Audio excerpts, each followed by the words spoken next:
What's up, everybody? Welcome back to the channel. Today we are here for what happened to Inquisition. I think you guys are going to really enjoy this video. Super interesting black metal band hailing from Washington State, originally from Cali, Colombia. Make sure you guys hit up the links in the description of this video for all the links to contact me as well as to donate if you guys want to see more videos like this. Let's get into the story of Inquisition. I do have a 3-page script here that I wrote all myself, took all my own notes and did all my own research.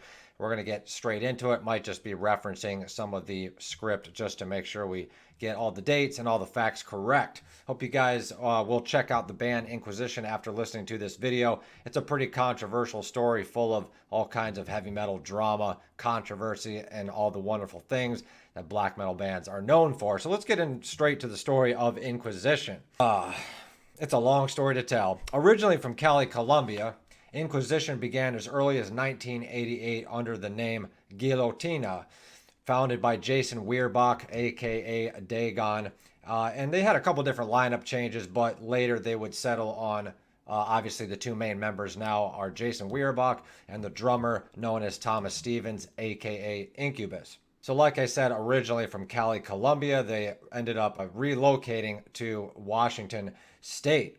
Inquisition began as a death and thrash metal band before changing their style to emulate the second wave of black metal influenced by bands such as Immortal, Dark Throne, Enslaved. Primarily a two-piece act consisting of Dagon and Thomas Stevens, known as Incubus. And the reason for this is because they were having trouble finding a bass player. And I think they did have a bass player up until their debut black metal album, which was Into the Infernal Regions of the Ancient Cult. And basically Dagon, aka Jason Weerbach, stated that they really had no need for another bass player because the chemistry was just so strong between him and Incubus, and he wanted to keep things in a structure that would not be compromised by other band members. So Inquisition does have a unique sound in the sense that there's no bass. It's just a guitar player, a drummer, and vocals. And it's almost a sort of a ritualistic, primitive invocation, I guess you could say, and that's partially one of the things that makes Inquisition stand out from the rest.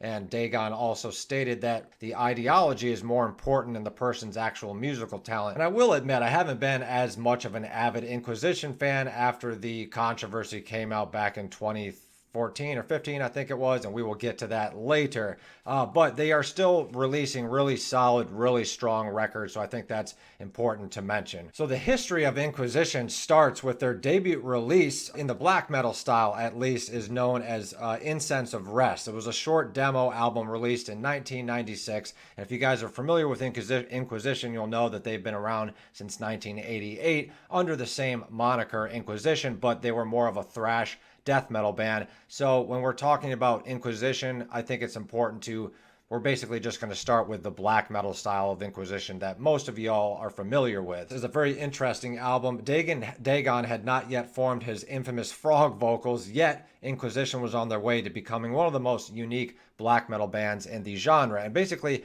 a little quick rundown of what Dagon sounds like. He sounds like this.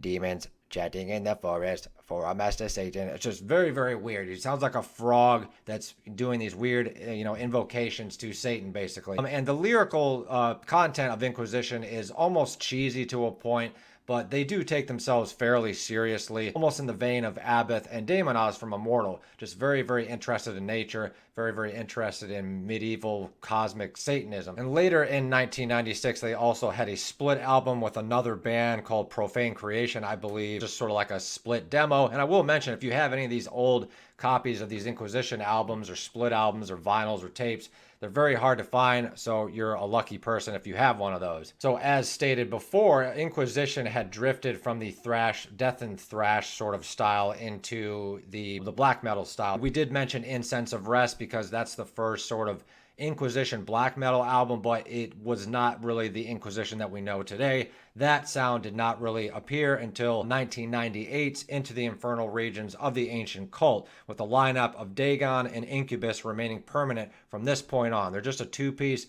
Dagon does vocals and guitar, and Incubus plays the drums. So I will say that when I first heard this record, it must have been 2010, I believe, and I was actually in like this hardcore sort of post-hardcore metal thrash type metal band, But once I heard Inquisition, it really pulled me in and really influenced me to kind of jump ship from one of the bands that I was in at the time. I'm not saying anything bad about that band specifically. We might actually talk about that someday here on the channel.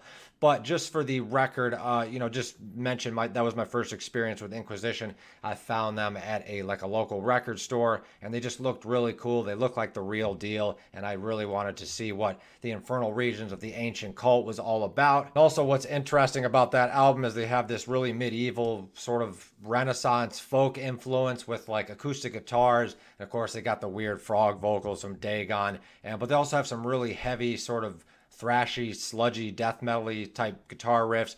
And the whole album as a whole just really works together, but it's probably not the best Inquisition album just because they were still kind of finding their sound. So fast forwarding to 2 years later, almost 3 years later, 2002, we see the release of their second album, Invoking the Majestic Throne of Satan, which is one of my all-time favorite Inquisition albums. This album is much heavier than previous releases. Invoking the Majestic Throne of Satan sees more trance-like riffs as well as the frog-like chanting from Dagon. Production is a bit muddy, I will add, yet the record features some of the band's best material during this time, and it's just a epic, very strange black metal album. You can see the road that Inquisition is taking you on, and it really is unlike any other black metal band that I've ever heard. We've talked a little bit about Darkthrone, we've talked about Burzum a little bit, and we've also talked about Immortal, but Inquisition, being from America, I think makes them stand out. Originally, like I said, from Cali, Colombia, but now they are from Washington State. So it's just interesting to see an American black metal band be as prevalent and as successful and as unique, might I add, in the landscape of black metal. And what makes Inquisition stand out, it's not only the frog vocals, but it's also the way that they write songs. They don't really write in that sort of high register like maybe Darkthrone or like Burzum would, with the real sort of, they don't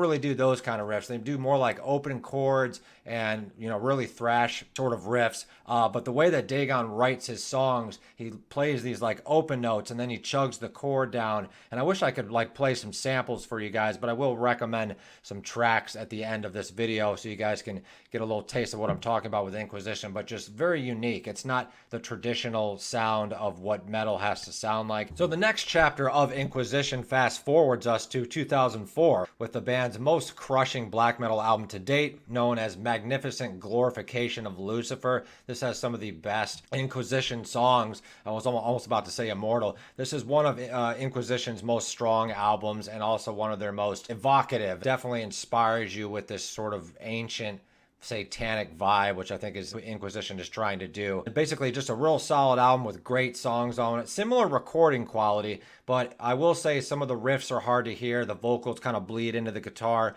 The bass drum disappears a little bit. And ever since, I will say the first album, the first record that we talked about, which was Into the Infernal Regions of the Ancient Cult, had a really strong production quality. But after that, with the subsequent releases, up until their more modern releases, they actually went downhill in sound quality. And I will speculate that was on purpose to sort of really immerse themselves in the black metal aesthetic. So Inquisition has been touring ever since, the late 90s, even earlier than that, before they, had Incubus on board as the drummer. So they've been a very active band, but at the same time, they haven't been super successful up until the late 2000s. I would say like 2000 or the 2000 teens, like 2012 to 13 to 14 is when Inquisition kind of really exploded from the underground into the mainstream. And we'll talk about what actually ended up hampering the progress of Inquisition once we get to that. But fast forwarding a little bit to 2007, we see the release of Nefarious Dismal Orations. And I will say it's probably the worst sounding Inquisition album in terms of sound quality. It just sounds like it wasn't mixed right. It sounds like it's like the guitars, like we said a little bit with Magnificent Glorification of Lucifer, that the bass drum sounds way too triggered and the frog vocals are just kind of melting into the guitar and the guitar is melting into the bass drum. It just doesn't have a real good mix. I actually used to have it on a cassette tape. I wish I still had that, for what the album will sound like in terms of quality. Having said that, the songs are rather interesting. But 2007 also marks the controversial legal battle faced by Dagon, which I've been dropping little hints about this entire time, and I promise we will get to it. So 3 years later, in 2010, we see the release of Ominous Doctrines of the Perpetual Mystical Microcosm. Let's try that again. Ominous Doctrines of the Perpetual Mystical Microcosm. Mystical Microcosm. Very, very, yeah, that's a tongue twister. This album marks a new era for Inquisition as they adopted a much more higher sound quality. You guys should check out the album. Songs like, what is the name of the song? Desolate Funeral Chant. That's a really awesome song. Just the whole album as a whole is solid as hell. Like we said, the sound quality is better, as well as the album finding a larger audience than previous releases. Inquisition continued to tour mostly internationally, and I think that's interesting in the story of Inquisition because they worked very hard. They released solid albums. They had distribution in the underground, but for some reason it took them almost 15, 20 years to really make an impact. And I do think, obviously, they had an impact in the underground. They had distribution, they had record labels, they had merchandise.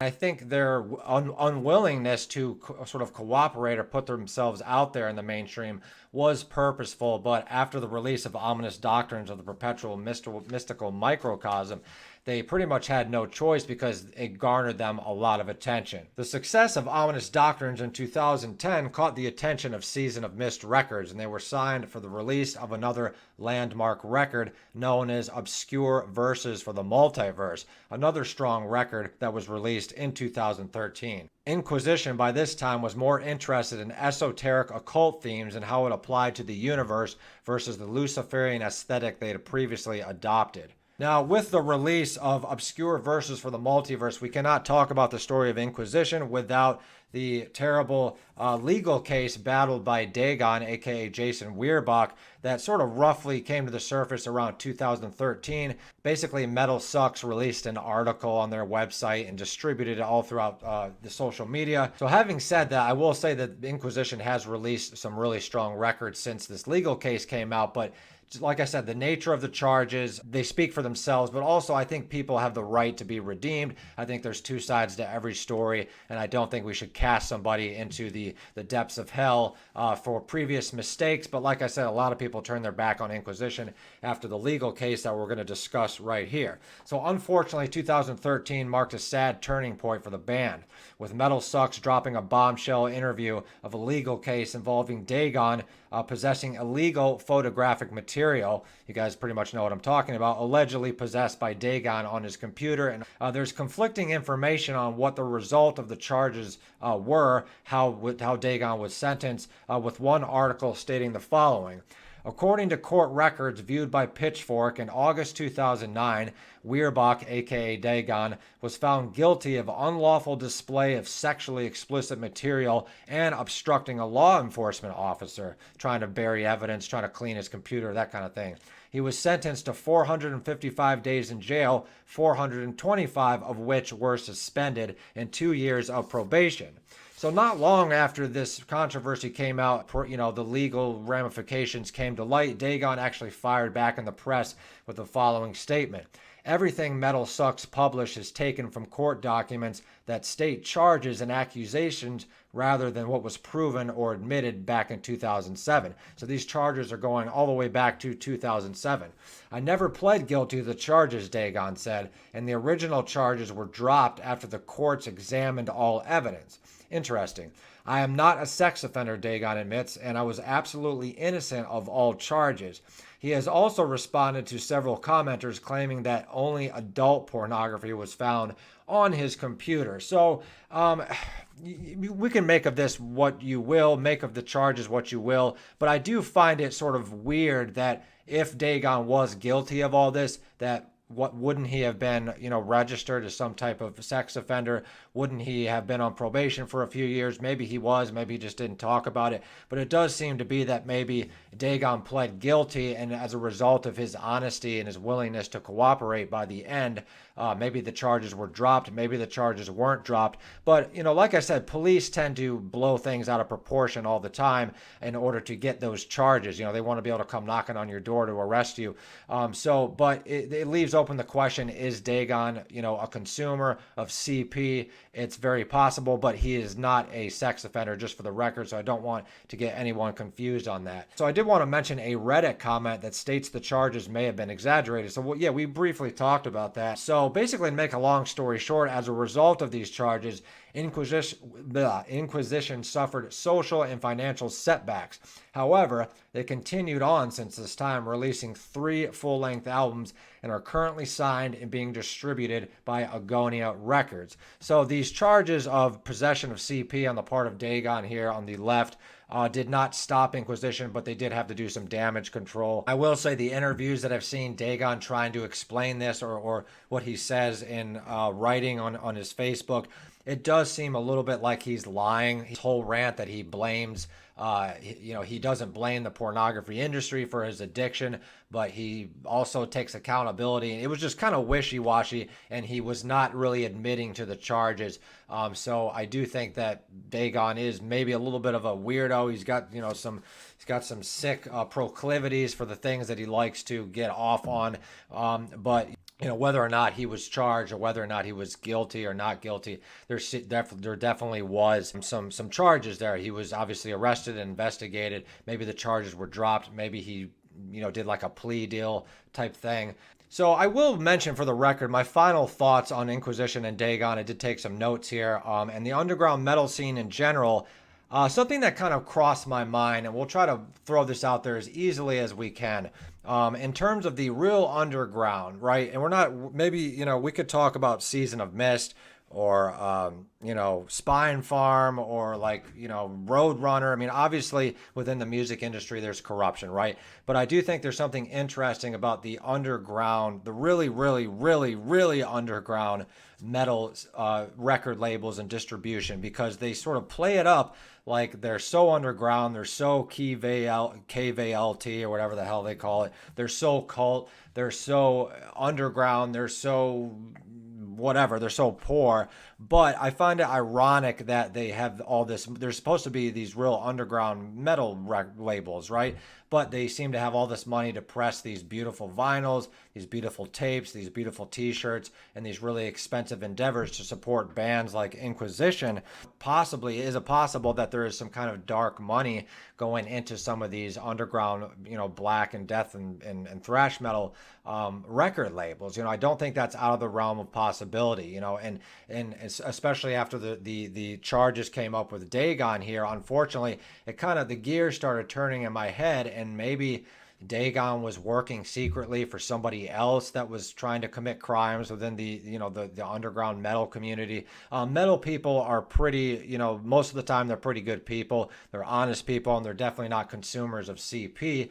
But having said that, the music of Inquisition, it kind of leaves open the thought process that maybe anything goes. Yes, he is kind of a Satanist. He's a Luciferian sort of worshiper, so maybe he's the real deal in that sense. Unfortunately, if you listen to some of his lyrics, it doesn't surprise me that some of these charges came out. So, are these metal bands, are these metal underground labels, these distribution companies, are they really that underground, or are they being supported by maybe something, God forbid, on the dark web, or filtering some kind of money into their distribution and their products to be able to have all this money to press vinyls, because it's very expensive to promote a band. So if these record labels are so underground, where are they getting all this money? So one can only speculate, but that is the question that I wanted to leave you all with. So I hope you all enjoyed the legacy of Inquisition. Like I said, we kind of stopped with the release of obscure verses for the multiverse, but since then they have released 3 full-length albums that are actually pretty darn solid. So let me know in the comment section if you've ever listened to Inquisition, if you have any intention of listening to Inquisition. What do you think about the band being a two-piece? What do you speculate about the CP charges of Dagon? Are they true? Were they trumped up? Do you think there's some kind of dark money going into the black metal scene within the underground? Thank you so much for watching. I will leave in this the link in the description a couple Inquisition songs that I can point you all to sort of give you a better idea of what they sound like, as well as the heavy metal commentary playlist with all my videos talking about the heavy metal bands that we've covered. And feel free to leave a comment suggesting a band you would like me to cover on the heavy metal series that we're doing. We are going to branch out to some other people. We've already talked about Britney Spears. We have some other stuff as far as more mainstream musicians in the works, but I really enjoy the heavy metal stuff. Let me know your thoughts on Inquisition. We will talk to you all next time.